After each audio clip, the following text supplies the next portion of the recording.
It's also Taurus season, which means it's my birthday right when I get back from LA. That's besides the point. Happy Taurus. Something felt undeniably off the moment Rachel Zegler and Gal Gadot walked onto the Oscars stage together.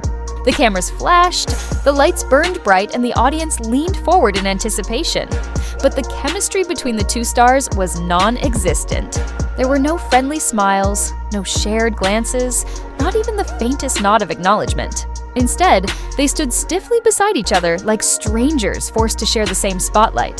The air around them crackled with tension, the kind that can't be faked or hidden no matter how hard you try.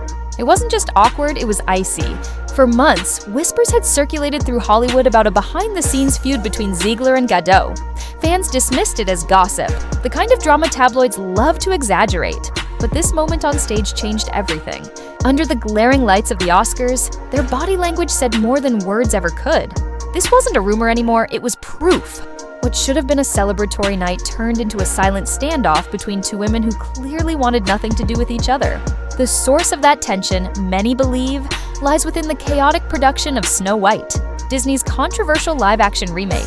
From the very beginning, the project was surrounded by confusion and backlash. Disney fans, who had grown up idolizing the 1937 classic, were stunned when Rachel Zegler, a rising star best known for West Side Story, was cast as the fairest of them all. To them, the choice felt jarring and out of step with the essence of the character. Social media erupted instantly, filled with disbelief and memes questioning Disney's decision. Then came Gal Gadot, cast as the evil queen. To audiences, Gadot's elegance and commanding screen presence seemed tailor-made for the role. But the contrast between her and Zegler was so striking that fans couldn't help but comment. Many joked that the roles looked reversed, that Gadot, not Zegler, embodied the qualities traditionally associated with Snow White.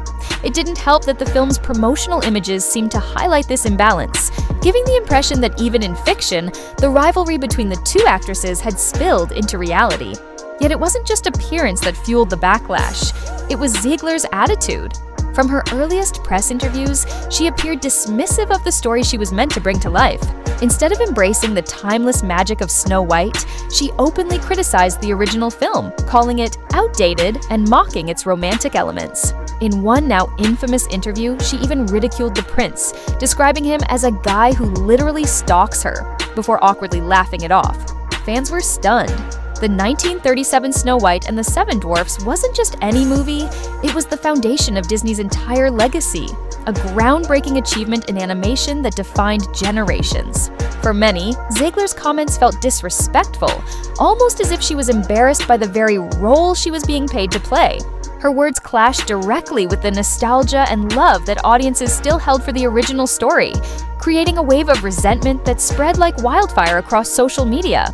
Meanwhile, Gal Gadot handled her press appearances with grace and professionalism. She praised the artistry of the film, spoke fondly of her experience on set, and avoided controversy altogether. Fans quickly noticed the contrast. One actress seemed grateful and composed, while the other came off as cynical and dismissive. It was this imbalance that fueled speculation of a growing rift between the two. Insiders whispered that tension on set was palpable, with both actresses reportedly keeping their distance during filming and promotional events. Disney, already under pressure after a series of box office disappointments, couldn't afford another PR disaster. But that's exactly what they got. Each time Zegler spoke publicly about the film, headlines exploded, and not in a good way. Her remarks about rejecting the love story and focusing on a modern reimagining were meant to sound progressive. But instead, they alienated longtime fans who felt that the studio was abandoning everything that made Snow White special in the first place. By the time the Oscars arrived, the damage was already done. The strained appearance between Zegler and Gadot only confirmed what audiences had suspected all along. The two stars were not on good terms, and the film's troubled production had left deep scars. What should have been a triumphant showcase for Disney's next big hit had turned into a public display of disunity and awkwardness. As they walked off the stage that night, the applause faded quickly, replaced by a storm of online speculation and commentary. Fans dissected every second of their interaction, or rather, their lack of one. Analysts and entertainment journalists called it the final nail in the coffin for Snow White's already rocky reputation. For For Disney, the incident was a harsh reminder that no amount of marketing can disguise real tension or fix a project weighed down by controversy. For Zegler, it was another setback in an increasingly polarizing career, and for the audience, it was confirmation that sometimes fairy tales don't end with happily ever after. Now, Snow White was shaping up to be another catastrophic failure, one that Disney could see coming from miles away. Between the growing public backlash, the controversies surrounding Israel's conflict, and Rachel Zegler's increasingly divisive reputation, many predicted disaster before the film even hit theaters. Online sentiment was brutal. Comment sections, forums, and fan pages were flooded with people saying the same thing. I have better things to do with my money. The calls for a boycott weren't just empty talk this time, people genuinely meant it. The box office projections painted a grim picture. Industry analysts warned that Snow White could become one of Disney's biggest flops in recent memory. For many moviegoers, the issue wasn't the story or the visuals, it was the lead actress herself. Rachel Zegler had become a lightning rod for criticism, and audiences were ready to send a message by refusing to buy a ticket. As the pressure mounted, Zegler's response only made things worse. Instead of de-escalating the situation, she leaned into the narrative, portraying herself as the victim. "I never wanted to come off as me being ungrateful for the opportunities I have," she said in one interview. "I can be having the greatest time and simultaneously wishing people would stop sending me death threats." While no one condones harassment of any kind, the timing of her comments struck many as suspicious. Critics accused her of using sympathy to deflect from legitimate criticism of her behavior and attitude. To many, it felt like a PR tactic, a calculated move to shift the conversation away from the failing movie and onto herself. The public saw right through it. The more she spoke, the more she alienated people who might have otherwise given the film a chance. Then, just when things couldn't get more unprofessional, Zegler poured gasoline on the fire. While Gadot was busy promoting the film with charm and elegance, Zegler's name began trending again, for all the wrong reasons. Screenshots started circulating online showing that she had blocked several critics and fan pages, including popular commentary channels. One of them, Geeks and Gamers, shared a screenshot of a now-deleted Instagram story where Zegler appeared to post a not-so-subtle jab. "I'm the fairest, by the way." To outsiders, it might have seemed harmless. But to fans following the long-running tension between her and Gadot, it was a clear dig. Was she throwing shade at her co-star, the woman widely regarded as one of the most beautiful actresses in Hollywood? To many, the post reeked of arrogance. It wasn't just bad timing, it was tone deaf. The phrase, "I'm the fairest," instantly set off alarms across social media, with people accusing her of being narcissistic and insecure. Within hours, the post became a meme, spreading like wildfire. Tweets and TikToks mocked her confidence, contrasting her words with clips of Gadot's effortless poise and warmth. The narrative was practically writing itself. Rachel Zegler, the self-proclaimed fairest, couldn't handle being outshined by her co-star. The contrast between the two women had never been clearer. Where Gal Gadot exuded grace, charm, and humility, Zegler often came off as brash, defensive, and bitter. Gadot smiled in interviews, laughed with journalists, and radiated positivity. Zegler rolled her eyes, made sarcastic remarks, and seemed perpetually annoyed. One represented old-school Hollywood glamour. The other, a new generation of defiance that often bordered on disdain. Fans began openly choosing sides, and Gadot emerged as the clear favorite. "She's just more likable," one viral tweet read. "Gal carries herself like a queen. Rachel acts like she's above the role." Those sentiments echoed across every corner of the internet, from YouTube comment sections to Reddit threads. And now, with the movie's release fast approaching and the feud fully out in the open, one question loomed larger than ever. Could Snow White survive the storm? Or was it destined to become the film that not only divided audiences, but also exposed the cracks in Disney's once magical kingdom? How on earth were they going to make it through the press tour? That was the question everyone was asking. The internet had already turned against Snow White before it even hit theaters. The PR machine was scrambling to regain control, but the damage was done. Would Rachel Zegler and Gal Gadot be able to fake smiles long enough to sell the movie? Or was the real drama only just beginning? It didn't take long for fans to start dissecting every single interview, photo, and video clip from the press tour. The show a couple days ago with our stage manager, Tara. And now he's laying on the ground, and I'm still answering. Every frame became evidence in the court of public opinion. The internet's verdict was unanimous. Something was seriously off. "She looks like she doesn't even want to be there," one fan commented under a red carpet clip.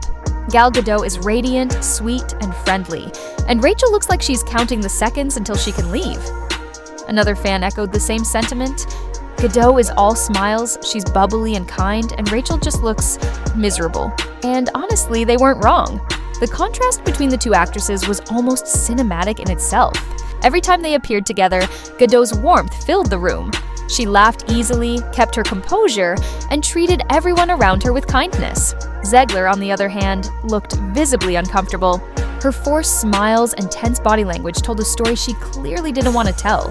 At times, she didn't just look uninterested, she looked like she wanted to be anywhere else. Clips went viral showing Gadot leaning towards Zegler during interviews, trying to engage her in conversation, only for Zegler to respond with short, awkward replies or cold indifference. It became painful to watch. What should have been a lighthearted promotional tour turned into a masterclass in uncomfortable PR. Still, Zegler might have had a chance to repair her image if she had chosen humility, or at least silence, but instead she doubled down in the worst possible way. Just when people thought she might try to soften her tone and mend fences, she went viral again, for admitting, in her own words, "I'm a narcissist." The clip spread like wildfire. In it, Zegler joked about her personality while simultaneously mocking the original Snow White film. The original cartoon came out in 1937, and very evidently so, she said with a smirk. There's a big focus on her love story with a guy who literally stalks her. Weird. Weird. Her tone wasn't playful, it was condescending. The same pattern repeated in other interviews, where she criticized the idea of true love and made it clear she saw herself as a modernized, stronger version of Snow White, one who didn't need a prince, a romance, or apparently fan approval. Then she took it even further. "I will elbow everyone out of the way to play this part," she bragged, "and I deserve to be paid for every hour I'm standing in that dress." To audiences who had grown weary of Hollywood entitlement, that line landed like a slap. It wasn't empowering, it was smug. Even when she tried to reframe her comments, the damage was irreversible. In one promotional sit-down, she said proudly, "We absolutely wrote a Snow White who's not going to be saved by the prince. She's not dreaming about true love.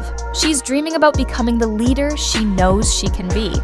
It was supposed to sound inspiring, but instead it came across as another rejection of everything that made Snow White beloved in the first place. And then came the quote that sealed her reputation. When she looked into the camera, smiled, and said, "I'm a narcissist," the internet exploded. Within hours, clips of her saying it were everywhere. TikTok, YouTube, Twitter, Reddit. It became a meme overnight. Fans paired it with side-by-side clips of Gadot being kind and gracious, and Zegler smirking and rolling her eyes. The contrast couldn't have been sharper. One woman embodied grace, the other ego. If there was ever any doubt about how audiences felt, this moment solidified it. Zegler had lost the public. Every interview, every viral clip, every sarcastic comment became ammunition for critics. What should have been a magical fairy tale comeback for Disney had turned into a case study in how arrogance, tone deafness, and unchecked ego can destroy a movie before it even premieres. By now, people had already made up their minds about Rachel Zegler. To many, she was the kind of celebrity who thrived on attention, someone who didn't see a problem with stirring the pot, even when her entire career depended on calming the waters. When she openly admitted to being a narcissist, the internet couldn't believe it. Who does that, especially in the middle of a full-blown PR crisis? It was the kind of unfiltered, self-inflicted chaos that social media lives for. Within hours, her comments were everywhere, and the memes practically wrote themselves. But here's the real problem. Disney still had a movie to promote. No matter how bad the situation got, Rachel Zegler and Gal Gadot were contractually obligated to show up, to sit in interviews, walk red carpets, smile for cameras, and act like they didn't completely despise each other. The studio could delay the film, they could re-edit the marketing, they could even limit interviews, but they couldn't hide the two stars forever. Eventually, they'd have to face the cameras together, and that's where things were bound to get messy. How do you fake friendship with someone you can't even look in the eye? Every press event, every joint appearance, every polite laugh would be dissected by millions of viewers frame by frame. Every glance would be overanalyzed. Every expression would become a meme. The internet was waiting, no longer for the movie, but for the drama. Behind the scenes, Disney was in full damage control mode. studio insiders reportedly worked overtime to manage the fallout, holding emergency meetings, rewriting talking points, and crafting new PR strategies to contain the mess. But by this point, it was like trying to stop a wildfire with a cup of water. The public narrative had already solidified. Snow White was doomed, and its lead actress was the reason why. The studio tried to spin things, emphasizing empowerment, sisterhood, and modern storytelling, but no one was buying it. Online forums were flooded with comments mocking Disney's attempts to sanitize the feud. "No PR team on Earth can fix this," one viral post read. "You can't polish something that's already burned." And the worst part? The nightmare wasn't temporary. Zegler and Gadot were locked into months of promotional appearances together. That meant multiple press junkets, countless interviews, magazine shoots, red carpet premieres, and global fan events. Every single moment would be scrutinized by the press and fans alike. Every awkward pause would trend. Every forced compliment would be clipped and shared millions of times. No matter how much they tried to fake it, everyone would see right through the performance. Zegler had already shown she couldn't hide her disdain. Her expressions, her tone, even her posture betrayed her frustration. Gadot, on the other hand, was the complete opposite. A consummate professional who knew exactly how to handle tension without ever letting it show. She smiled through everything, radiated warmth, and effortlessly charmed interviewers, while Ziegler's guarded, defensive energy made her seem cold by comparison. That imbalance made the feud even more visible. The more gracious Gadot appeared, the more unlikable Zegler seemed. It was the perfect storm. Two stars locked in a PR campaign that was spiraling out of control, while millions watched it unfold like a slow-motion train wreck. And as the release date inched closer, one thing became painfully clear. This wasn't just a publicity blunder, it was shaping up to be one of Disney's most awkward, uncomfortable, and disastrous productions in modern history. The film itself might fade into obscurity after its theatrical run, but the drama surrounding it, that would live on forever. Years from now, when people talk about Hollywood's biggest PR meltdowns, Snow White 2025 will be near the top of that list. Not because of its story or its visuals, but because of the feud that overshadowed it all. What was meant to be a fairy tale comeback had turned into a cautionary tale about ego, image, and how quickly a dream role can turn into a career nightmare.